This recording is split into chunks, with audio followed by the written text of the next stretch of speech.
So we're experiencing a strong emotion, we're feeling it in our body, hyperventilating, having a panic attack, sobbing really intensely, or even dissociating.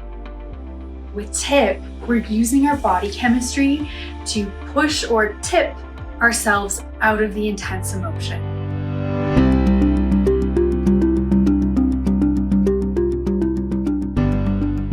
We want to alter our body temperature by first holding our breath and then placing our face into a bowl of very cold ice water.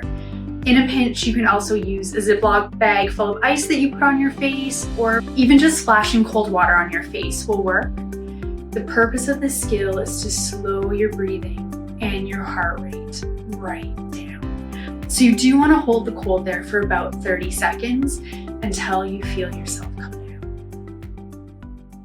You're feeling a strong emotion and you just have all this energy and you don't know what to do with it. Jumping jacks, sit-ups, push-ups, running in place, anything to really get that energy out of yourself. You want to maybe do this about 10 to 15 minutes. Don't overdo it. Do about 10 minutes of jumping jacks, take a step back and see how you're feeling.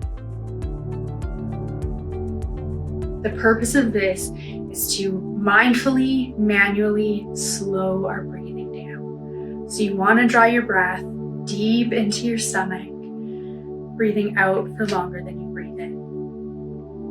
Breathe in for about 4 to 6 seconds, and then out for 5 to 8 seconds.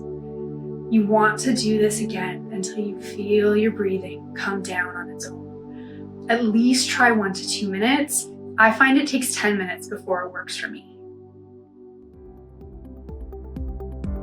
This is where we're actually physically forcing our muscles to relax.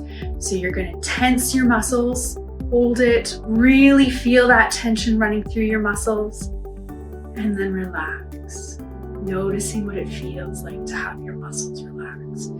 You want to do one muscle group at a time. I like to start with my feet, then go to my calves, then my thigh muscles, and so on, until I've forcibly relaxed each part of my body.